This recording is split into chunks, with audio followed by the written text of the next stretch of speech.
Maulang umaga po sa ating lahat.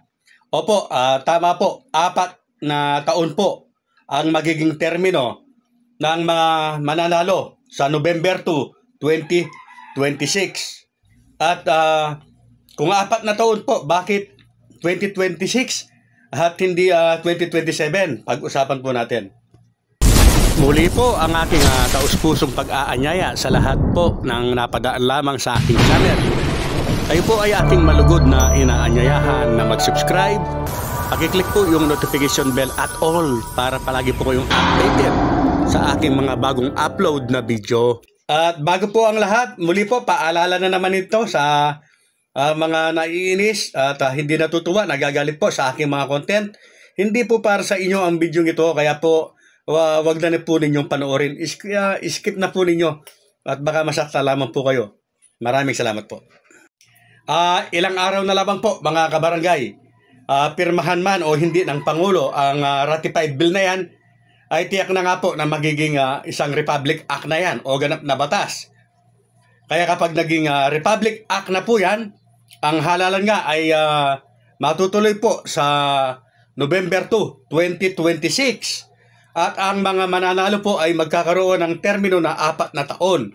At pagkatapos po ng 2026, siyempre po, matapos ang 4 na taon, ang susunod po na halalan ay magaganap sa December 2030. At sa mga hanggang ngayon po ay hindi pa rin po naiintindihan bakit 4 years.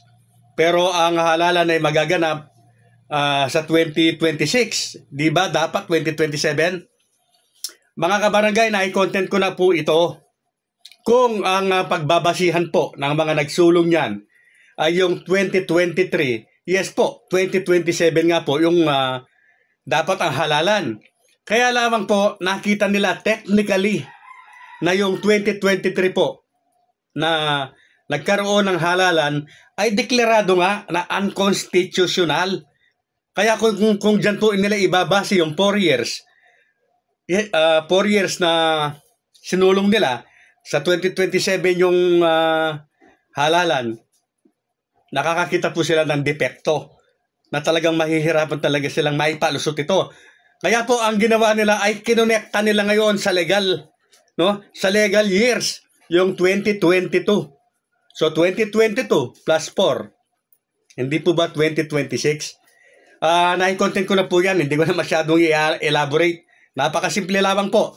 Ibinasi po nila sa legal na taon na 2022 yung term extension po na 4 years.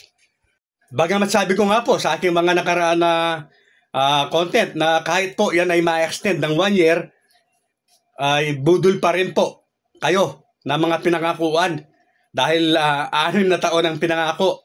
Pero okay lang, di ba? Marami naman po yung okay lang sa kanila. At least kahit na paano po ay kung magiging ganap na batas na nga po yan at maipapatupad na, at least meron pa kayong extension na 1 year. So yung pwede pang magpakitang gilas, pwede pang gumawa-gawa para sakasakali, 1 taon lang naman yan makapag-re-elect. Doon naman po sa mga aspirante, siyempre yun, hahaba nga ang ating preparasyon. Magpakitang gilas na rin para pag dating lalabanan ay nakahanda po tayo. Pero gusto ko lamang pong linawin para mas malinaw mga kabarangay na ang existing po o umiiral pa ring batas ay ito pong Supreme Court ruling na nagtatakda po ng halalan sa December 1, 2025. Huwag po natin kalilimutan yan. Hindi pa po ganap na batas yung pinag-uusapan natin dito. Ang pinag-uusapan dito ay kung sakasakali po na talagang maging ganap na batas na yan dahil ilang araw na nga lang po at aabot na yan sa 30 days, kaya po natin napag-usapan yung mga maaaring mangyari kapag yan po ay naging ganap na batas na. Lagi lamang pong huwag kalilimutan para hindi po tayo nalilito na hanggang hindi po yan nagiging ganap na batas ay doon pa rin po tayo nagbabase sa Supreme Court ruling na December 1, 2025 pa rin po ang halalan. At idadagdag ko lamang po bilang sagot po sa isa pong katanungan na kung sakali daw po ba ay yung December 1, 2025 ang matutuloy, ilan daw po ba ang magiging termino ng mga mananalo? Kung ang matutuloy po, ito nga pong December 1, 2025, 3 taon lamang po, back to basic po tayo. Balik po tayo sa talagang termino. 3 years lamang po. Kung matutuloy po ang December 1, 2025 na without na amenda o kung walang inamyendahan. Ano po? 3 taon lamang po. At hindi na po pwedeng humabol yung mga 3-termers kung sakasakali po na December 1, 2025 po ang magiging halalan. So maliwanag po, ano po, hindi na po pwedeng humabol, same position yung nasa 3-term na po o last termer na ngayon. Pwede lamang silang humabol kung ang halimbawa po kagawad, 3-termer ka na. So pwede kang humabol na kapitan. At yung kapitan naman po, vice versa, pwede naman po siyang humabol sa pagkakagawad. So yan po ang mangyayari kapag December 1 po, 2025, yung magaganap. Ano po? So sana po mga kabarangay ay nakapagbigay na naman po ako ng konting kaliwanagan sa mga nagtatanong.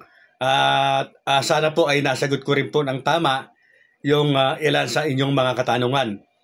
At doon naman po sa mga talagang naririndi na po sa akin, sa mga naiinis at minsan ay nagagalit na, palagi ko naman pong sinasabi na iwasan po ninyo yung aking mga content kung nakakasama po sa inyo. Hindi ko po gusto na makapanakit ng kapwa. Kaya lamang po ay diretsahan akong magsalita. Hindi po ako kagaya ng iba na may pabitin-bitin, wala na yung pabuntot. Ganito po ang ibig kong sabihin mga kabarangay. Marami po sa mga content creator o sa newsman misan, ang sinasabi po ay ang halalan ay magaganap na sa November 2, 2026 dahil naaprubahan na yan ng Kongreso at ng Senado. Kapag yan ay naging ganap na batas na. Tama po yan. Kapag naging ganap na batas na. Pero walang pabuntot. Mayroong pabuntot kasi talaga yan na ang katotohanan. Yan po ay kung walang magko-complain o walang magre-reklamo. Alam naman natin na may magre-reklamo. Wala nga kabuntot, hindi nila nilalagyan ng buntot. Kaya gustong-gusto silang panoorin. Pero ako po, kaya marami po yung nagagalit dahil talagang nilalagay ko yung buntot. Totoo naman na mayroong magre-reklamo. After signing yan ng presidente or after maging ganap na batas yan, ay may magre-reklamo at matutuloy, mapupunta yan sa Korte Suprema. So dapat malaman din ng tao yan.